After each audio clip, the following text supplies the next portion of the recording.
పవన్ కళ్యాణ్ చేసిన వ్యాఖ్యల్ని దళితులపై పవన్ కళ్యాణ్ చేసిన వ్యాఖ్యల్ని పవన్ కళ్యాణ్ దళితులపై చేసిన వ్యాఖ్యల్ని పవన్ కళ్యాణ్ దళితులపై చేసిన వ్యాఖ్యల్ని జోహార్ జోహార్ డాక్టర్ బిఆర్ అంబేద్కర్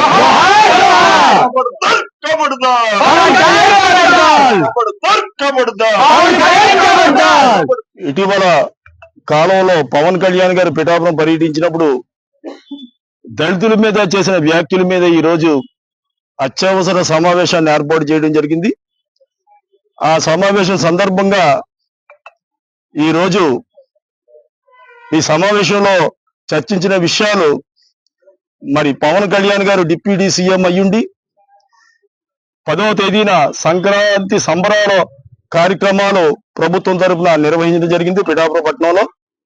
ఆ సందర్భంగా వారు దళితులను ఉద్దేశించి ముఖ్యంగా పిఠాపురంలో 3 ఎస్సీ పేటలు, రథాలపేట, ఇందిరానగర్, అగ్రహారం, ఈ 3 పేటల్లో ఉన్న యువకులు గంజాయి సేవించి చాలా తీవ్రమైన నేరాలకు పాల్పడుతున్నారని వారు సంబోధించడం జరిగింది. దీనికి మేము దళిత సంఘాల సమైక్య తరపున వారి మాటల్ని వెనక్కి తీసుకోవాలి, తక్షణమే విచారాన్ని వ్యక్తం చేసుకుంటాం. మేము ఎస్సీ కులస్తులు గంజాయి తాగే వారిగా ఈ సమాజంలో చూపించడం కోసం ఒక డిప్యూటీ సీఎం హోదాలో ఉండి ఇలాంటి వ్యాఖ్యలు చేయడం మేము తీవ్రంగా నిరసిస్తున్నాం. సోదరులారా, ఈ పిఠాపురం పట్టణంలో చాలా మంది ఈ గంజాయికి అలవాటు పడిన అనేక కులాలు ఉన్నాయి. వాళ్ళ ఎవరి జోలికి వెళ్లకుండా మమ్మల్ని సమాజంలో ఒక చెడ్డవాళ్ళుగా చూపించడం కోసం పవన్ కళ్యాణ్ గారు ఆ వ్యాఖ్యలు చేశారు. చాలా చిన్న విషయం. వారు పోలీసులు పిలిపించి చక్కగా వాళ్ళతో మాట్లాడి దీన్ని అరికట్టే కార్యక్రమం చేపట్టడం మానేసి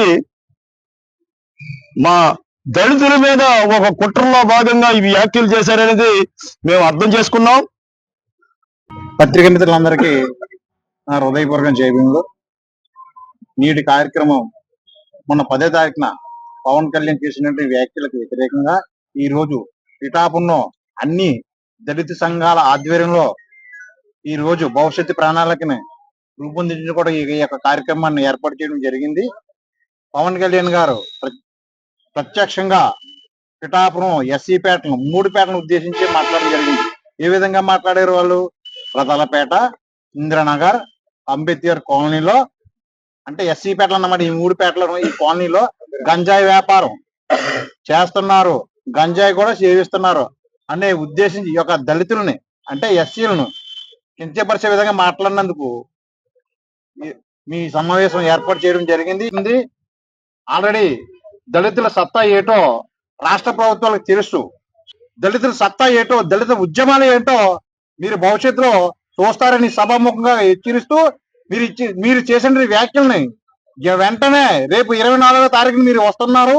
అవసరమైతే మిమ్మల్ని ముట్టడించడం కూడా జరుగుతుంది మీ వ్యాఖ్యల్ని వెనక తీసుకోకపోతే. నా పేరు కండవల్ రావరాజు. నేను బహుజన సమాజ్ పార్టీ పిఠాపురం నియోజకవర్గ ఇన్ఛార్జి, మరి కాకినాడ జిల్లా జనరల్ సెక్రటరీ.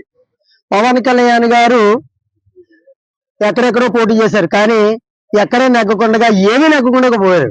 కానీ మన పిఠాపురం వచ్చిన తర్వాత ఓన్లీ ఒక ఓసీలే ఓటేశారు అనుకోవడం తప్పైనా, ఆయన ఓన్లీ ఒక ఓసీలే ఓటేశారు, ఎస్సీలందరూ కూడా ఏదో లా పార్టీ ఈ పార్టీ అనుకుని అతను ఎస్సీలని కొద్దిగా చిన్న చూపు చూడటం మాకు మొన్న అర్థమైంది.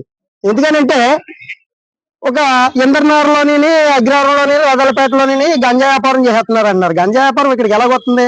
మళ్ళీ అంటాడు తుని నుంచి వస్తుంది అన్నారు. తుని నుంచి వస్తే పోలీసులు అందరూ ఏం చేస్తున్నారు? మీ డిపార్ట్మెంట్ ఏం చేస్తుంది? గవర్నమెంట్ ఏం చేస్తుంది? అంటే మీ గవర్నమెంట్ అమ్మెంతుంది, కానీ ఇలాంటి దళిత వాళ్ళకి తెచ్చేసి మా పిల్లలు పాడు చేసే ప్రక్రియ మీ ద్వారాగానే జరుగుతుంది. మా పిల్లలు పాడైపోవడం కారణం కూడా మీ గవర్నమెంట్దే, మీ డిపార్ట్మెంట్లే. ఎక్కడి నుంచో వచ్చిన గంజాయిని మీరు ఆపుతూ లేదంటే కారణం ఎవరిదే? ఎవరు తప్పు? మీది తప్పు కాబట్టి పవన్ కళ్యాణ్ గారికి ఒకటి చెప్తున్నాం, మీరు చేసిన వ్యాఖ్యలు వెనక్కి తీసుకున్నా తీసుకోకపోయినా మా మీద నిందేసేశారు, ఇది రాష్ట్ర నలుమూలలకు పోయింది. కానీ ఇప్పటికైనా సరే మీరు బహిరంగ మీటింగ్ పెట్టి మీకు ఎవరైతే తప్పుడు స్లిప్లు ఇచ్చారో వాళ్ళని మీరు బహిరంగంగా తిట్టాలని చెప్పేసి మేము మీడియా మిత్రుల ద్వారా తెలియజేసుకుంటూ ఉన్నాను. ఇంకొకటి ఏంటంటే పిఠాపురం నియోజకవర్గంలో ఎస్సీలు అంటే ఒక మూల స్తంభం వాడిది. పిఠాపురం ఎస్సీలు అంటే ఒక మూల స్తంభం పిఠాపురం నియోజకవర్గంలో.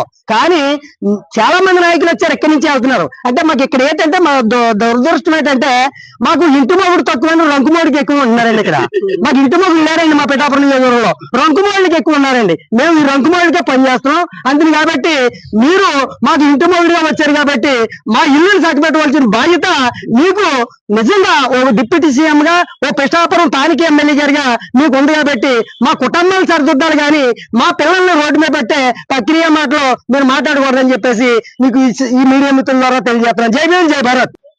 పవన్ కళ్యాణ్ గారికి ఎలక్షన్ టైంలో మా దళితులు ప్రచారాలకి జెండాలు మోయడానికి ఆయన వాడుకోవడం జరిగింది. గద్దెక్కిన తర్వాత ఆయన ఆలోచన అంతా దళితుల మీద ఎలా బురద చల్లాలని మన 10వ తారీఖున పిఠాపురం పర్యటనకు వచ్చి ఈ అగ్రహారం, ఇంద్రానగర్, రథాలపేటలోను గంజాయి అమ్ముతున్నారని ఒక నెపం వేసి వెళ్ళిపోవడం జరిగింది. అయ్యో పవన్ కళ్యాణ్ గారు, మీరు వేసిన నింద ఏదో సినిమా డైలాగ్ వేసినట్టు వేసి వెళ్ళిపోవడం జరిగింది. కానీ మా భవిష్యత్తులు, మా పిల్లల భవిష్యత్తులు ఏంటి అన్నది మీరు ఆలోచించకుండా మాట్లాడడం అనేది అది మీకు సంస్కారం కాదని ఈ సందర్భంగా తెలియజేస్తా ఉన్నాం. మా పిల్లలు చదువుకున్న పిల్లలు ఉన్నారు, చదువుకోవాల్సిన పిల్లలు ఉన్నారు, ఉద్యోగాలు రావాల్సిన పిల్లలు ఉన్నారు, పెళ్లిళ్ళు కావాల్సిన పిల్లలు ఉన్నారు, పెళ్లి సంబంధాలు అందుకోవాల్సిన పిల్లలు ఉన్నారు. వాళ్ళ భవిష్యత్తు ఏంటని ఆలోచించకుండా మాట్లాడినందుకు ఇవాళ దళిత సంఘాలుగా మేము బుద్ధి చెప్పడానికి ఇవాళ పిఠాపురం అంబేద్కర్ భవన్లో ఒక సమావేశం ఏర్పాటు చేసుకున్నాం. ఈ సమావేశం ద్వారా భవిష్యత్తు కార్యాచరణ ప్రకటించబోతున్నాం. భారీ స్థాయిలో ఉద్యమం చేపట్టబడుతున్నాం. ఈలోగా మీరు చేసిన వ్యాఖ్యలు వెనక్కి తీసుకోకపోతే మీరు ఎలాగైతే పిఠాపురం వచ్చారో, భీమవరాన్ని, వైజాగాన్ని ఎలాగైతే చీకొట్టు పంపించారో పిఠాపురాన్ని అదే రేంజ్ లో పంపిస్తామని మేము దళిత సంఘాలుగా మిమ్మల్ని హెచ్చరిస్తా ఉన్నాం.